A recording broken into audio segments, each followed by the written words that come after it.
Hello everyone. तो students, आपने इस नए वीडियो में मैं लेकर आया हूँ क्लास 10 मैथ्स की ट्रिगोनोमेट्री के लेक्चर्स। मुझे बहुत सारे कमेंट्स मिल रहे थे कि कुछ स्टूडेंट्स को ट्रिगोनोमेट्री में बहुत प्रॉब्लम होती है और पर्टिकुलरली जो प्रूविंग वाले क्वेश्चंस होते हैं वो उन्हें थोड़ा ट्रबल देते हैं। तो इसीलिए मैं आपके लिए ये नया वीडियो लेक्चर लेकर आया हूँ। स्टूडेंट्स, एक बहुत छोटी सी बात बता दूँ आपको कि ट्रिगोनोमेट्री के क्वेश्चंस को सॉल्व करना सबसे ईजी है। अब आप कहेंगे कि सर ये तो कोई बात ही नहीं हुई कि आपको आता है तो आप कह रहे हो कि इजी है और मुझे नहीं आता तो मेरे लिए टफ है। तो देखिए, क्वेश्चंस मैथ्स के चाहे ट्रिगोनोमेट्री हो, चाहे अलजेब्रा हो, चाहे कोऑर्डिनेट ज्योमेट्री हो, कोई भी चैप्टर हो, अगर क्वेश्चन की बात करें तो क्वेश्चंस आपको सिर्फ तभी नहीं आते हैं जब आपका बेस क्लियर नहीं होता है या कंसेप्ट क्लियर नहीं होता उस पर्टिकुलर टॉपिक से रिलेटेड। ठीक है, तो इसीलिए मैं आपके लिए जो चैप्टर लेकर आया हूं उसमें मैं पहले बेसिक चीजों से शुरुआत करूंगा। ऑलराइट, तो सबसे पहले जानिए कि ट्रिगोनोमेट्री के कुछ बेसिक कंसेप्ट्स क्या हैं। जैसे क्लास 9 में आपने पढ़ा भी होगा, ऐसा नहीं है कि आपको बिल्कुल नहीं आती होगी ट्रिगोनोमेट्री, आती होगी। हाँ, ये है कि थोड़ा बहुत आप हो सकता है आपको कुछ कम आती हो, कुछ ज्यादा आती हो। तो पहले कुछ बेसिक कंसेप्ट्स देखिए। जैसे कि ट्रिगोनोमेट्री जो होती है वो उसमें कुछ हम ट्रिगोनोमेट्रिकल रेशियोज के बारे में बात करते हैं। ठीक है, जैसे कि आपने नाम सुना होगा साइन, कॉस, टैन, है ना। ये तीन नाम आपने सुने होंगे, साइन, कॉस, टैन। और भी सुने होंगे कॉट, सेक, कॉसेक। ठीक, उसका बारे में हम थोड़ी देर में बात करेंगे। पहले हम बात करें इन तीन नामों के बारे में, साइन, कॉस, टैन। ठीक है, ये साइन, कॉस, टैन किसी भी राइट एंगल ट्रायंगल के जो साइड्स होती हैं, जैसे कि हाइपोटेन्यूज, परपेंडिकुलर, बेस, अगर ये एंगल हम थीटा मान लें, ठीक है, इस बेस एंगल को हम थीटा मानते हैं तो ये परपेंडिकुलर, ये बेस और ये हाइपोटेन्यूज है। तो किसी भी राइट एंगल ट्रायंगल के जो साइड्स का रेशियो होता है, आप एंगल के इस ट्रिग्नोमेट्रिकल रेशियोज के फॉर्म में इसे रिप्रेजेंट कर सकते हैं। जैसे साइन थीटा क्या होता है, perpendicular upon hypotenuse, cos theta होता है बेस अपॉन हाइपोटेन्यूज, और टैन थीटा होता है, सॉरी यहाँ पे थीटा होगा, परपेंडिकुलर अपॉन बेस। अब कुछ स्टूडेंट्स को ये भी चीज नहीं याद हो पाती है, तो उसका भी एक तरीका है, एक बहुत बढ़िया तरीका है जिस तरीके से हमने पढ़ा। ठीक है, तो देखिए ऐसे याद करिए, पंडित बद्री प्रसाद हर हर भोले। ठीक, पंडित बद्री प्रसाद हर हर भोले, और इस तरह से सबके नीचे ऐसे बार ड्रॉ कर दीजिए। तो ये पहली वैल्यू हो गई आपकी साइन की, ये दूसरी वैल्यू हो गई आपकी कॉस की, और ये तीसरी वैल्यू हो गई आपकी टैन की, साइन कॉस टैन। ठीक, क्यों मैंने आपको भी सिर्फ साइन कॉस टैन ही बताया है, क्योंकि इसके बाद की जो वैल्यूज होती हैं वो इन्हीं वैल्यू का इनवर्स होती हैं। जैसे कि आपने पता कर लिया साइन कॉस टैन क्या होता है। ठीक, अब साइन का इनवर्स होता है कॉसेक, तो ये उल्टा हो जाएगा, h अपॉन p हो जाएगा। कॉस का उल्टा होता है सेक, ये उल्टा हो जाएगा, h अपॉन b हो जाएगा।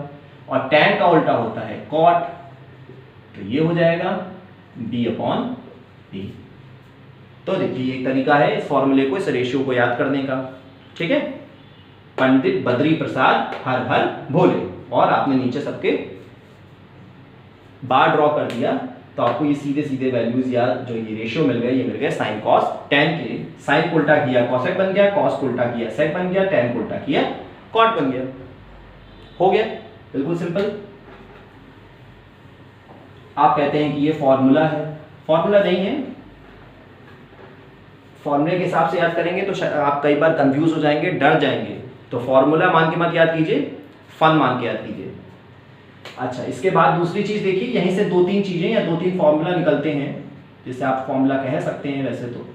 जैसे कि साइन थीटा होता है 1 अपॉन कॉसेक थीटा, उल्टा भी हो सकता है, कॉसेक थीटा भी 1 अपॉन साइन थीटा हो सकता है। ठीक, या यूं कहें कि साइन थीटा कॉसेक थीटा का उल्टा होता है, या कॉसेक थीटा साइन थीटा का उल्टा होता है, दोनों वाइस वर्सा। ठीक है, फिर कॉस थीटा होता है 1 अपॉन सेक थीटा, या उल्टा हो सकता है कि sec theta equals to 1 upon cos theta, और टैन थीटा होता है 1 अपॉन कॉट थीटा, या यूं कहें कि कॉट थीटा होता है 1 अपॉन टैन थीटा। ठीक है, एक फॉर्मूला ये बना। अच्छा, और देखो एक और फॉर्मूला कैसे बनता है। एक फॉर्मूला होता है टैन थीटा अच्छा, इससे पहले एक और चीज़ जानिए, देखिए फॉर्मूला कैसे बना। अभी हम साइन थीटा कॉस थीटा के रेशियोज लिख रहे थे। जरा देखिए, साइन थीटा था परपेंडिकुलर अपॉन हाइपोटेन्यूज और कॉस थीटा था बेस अपॉन हाइपोटेन्यूज, यही था ना, है ना। अब जरा इस साइन थीटा को कॉस थीटा से डिवाइड कर दीजिए, ठीक है। तो ये परपेंडिकुलर अपॉन हाइपोटेन्यूज बन जाएगा और ये बेस अपॉन हाइपोटेन्यूज इसके नीचे आ जाएगा। ये पूरे रेशियो को ऊपर ले जाइए, इस कॉम्प्लेक्स रेशियो को आप सिंपल कॉम्प्लेक्स फ्रैक्शन को सिंपल फ्रैक्शन में कन्वर्ट करिए, तो ये वैल्यू नीचे वाली इन्वर्स होके ये ऐसे बन जाएगी। हाइपोटेन्यूज हाइपोटेन्यूज कट गया, बचा परपेंडिकुलर अपॉन बेस। और परपेंडिकुलर अपॉन बेस फॉर्मूला किसका होता है? tan थीटा का होता है ना। तो देखिए sign theta upon cos theta किसके इक्वल आ गया? tan थीटा के। तो ये भी एक फॉर्मूला होता है कि tan theta equals to sine theta upon cos theta, हुआ ना एक फॉर्मूला, एक ये फॉर्मूला बन गया। तो अब आपसे कोई कह दे कि भाई cot थीटा की वैल्यू कितनी होगी, तो वो हो जाएगी cos theta upon sine theta, हो जाएगी। ये उल्टा कर दीजिए, cot tan का उल्टा है, तो cot की जो भी रेशियो आ रहा है, tan का जो भी रेशियो आ रहा है वो cot का उल्टा रेशियो हो जाएगा, ठीक, वो बन जाएगा cos theta upon sine theta, ठीक है। तो ये कुछ इंपॉर्टेंट फॉर्मूले हो गए आपके लिए। अच्छा, इसके बाद आपने लास्ट ईयर पढ़ा होगा क्वाड्रेंट्स के बारे में, जिसमें आपने 90 माइनस थीटा यानी 90 से अगर कम कोई वैल्यू होती थी तो उसके लिए आपने कुछ छोटे छोटे फॉर्मूलेज देखे थे, जैसे कि अगर साइन 90 माइनस थीटा कुछ होता है तो ये बदल जाता है कॉस थीटा में, और अगर ये कॉस 90 माइनस थीटा होता है तो ये बदल जाता है साइन थीटा में। सेक 90 माइनस थीटा बदल जाता है कॉसेक थीटा में, और कॉसेक 90 माइनस थीटा कन्वर्ट हो जाता है सेक थीटा में। tan 90 माइनस थीटा कन्वर्ट हो जाता है cot थीटा में, और cot 90 माइनस थीटा कन्वर्ट हो जाता है sec थीटा में, ठीक है, I am sorry tan theta में, ठीक है। तो एक आपका ये आपसे फॉर्मूला कहना हो कह लीजिए, हालांकि ये क्वाड्रेंट की वैल्यूज होती हैं, 4 क्वाड्रेंट होते हैं, तो इस तरह से एक वैल्यू ये आती है। ये भी आप इसे फॉर्मूला कहना चाहें तो कह सकते हैं, इसे आप नोट कर लीजिए, अभी हम इसको भी यूज करेंगे अपने इस चैप्टर में, ठीक। तो एक ये हो सकता है। इसके अलावा कुछ छोटे छोटे फॉर्मूलेज भी आपने देखे थे, कुछ आइडेंटिटीज देखी थी, जैसे कि sine square theta plus cos square theta equals to 1 होता है, ठीक। यहीं से देखिए दो आइडेंटिटीज निकलती हैं, कॉस स्क्वायर थीटा को उधर ले जाइए तो बन जाएगा 1 माइनस कॉस स्क्वायर थीटा, यानी हम ये कह सकते हैं कि 1 माइनस कॉस स्क्वायर थीटा की वैल्यू साइन स्क्वायर थीटा होती है। ये भी एक फॉर्मूला ही बना वैसे, ठीक है, लेकिन स्टूडेंट समझ नहीं पाते, वो सोचते हैं कि हमें ये अलग याद करना पड़ेगा, ये अलग याद करना पड़ेगा, ऐसा कुछ नहीं है। आप इसे याद करिए और बाकी वैल्यूज को आप शिफ्ट करके अपने आप जो है याद कर सकते हैं, बाकी अपने आप निकाल सकते हैं। जैसे कि साइन स्क्वायर थीटा को उधर ले जाइए तो ये बन जाएगा 1 माइनस साइन स्क्वायर थीटा, है ना। तो ये भी आप कह सकते हैं कि एक फॉर्मूला बन गया, लेकिन असल में कोई फॉर्मूला नहीं है, हमने सिंपल शिफ्टिंग करी है, ठीक है। एक और फॉर्मूला होता है 1 plus tan square theta equals to sec square theta, ठीक है। tan स्क्वायर थीटा को उधर ले जाओ तो हो जाएगा sec square theta minus tan square theta, ये भी एक फॉर्मूला आप इसे कह सकते हैं। या 1 को उधर ले जाइए तो tan square theta equals to sec square theta minus 1 हुआ। एक और फॉर्मूला होता है 1 plus cot square theta equals to cosec square theta, ठीक।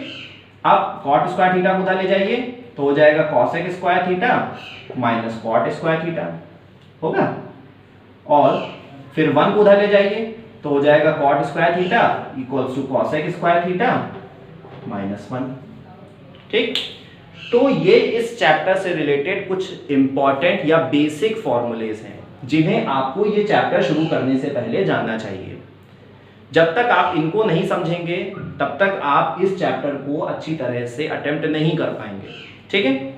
तो आप इसे एक जगह पर नोट कर लीजिए, आप चाहें तो एक चार्ट पेपर बना लीजिए जिस पर आप इन फॉर्मूलेज को लिख के कहीं पर पेस्ट कर लीजिए उस चार्ट पेपर को, और रोज रोज उसे देखते रहिए। आपको इसे रटने की जरूरत नहीं है, सबसे अच्छा तो वैसे तरीका यही होता है, मैं यही मानता हूँ कि मैथ्स में फॉर्मूलेज को याद करने का सबसे अच्छा तरीका ये है कि आप उसे रोज रोज आप हमेशा उसे सॉल्व करते रहें। जितना ज़्यादा क्वेश्चंस आप सॉल्व करेंगे आपको अपने आप ये फॉर्मूलेज सारे याद हो जाएंगे। तो स्टूडेंट्स, इस वीडियो में बस इतना ही। मैं नेक्स्ट वीडियो में इस ट्रिगोनोमेट्री के फर्स्ट चैप्टर, जिसमें ट्रिगोनोमेट्रिकल आइडेंटिटीज के बारे में पूछा गया है, उससे रिलेटेड कुछ क्वेश्चंस मैं आपके लिए लेकर आऊँगा। Thank you everyone.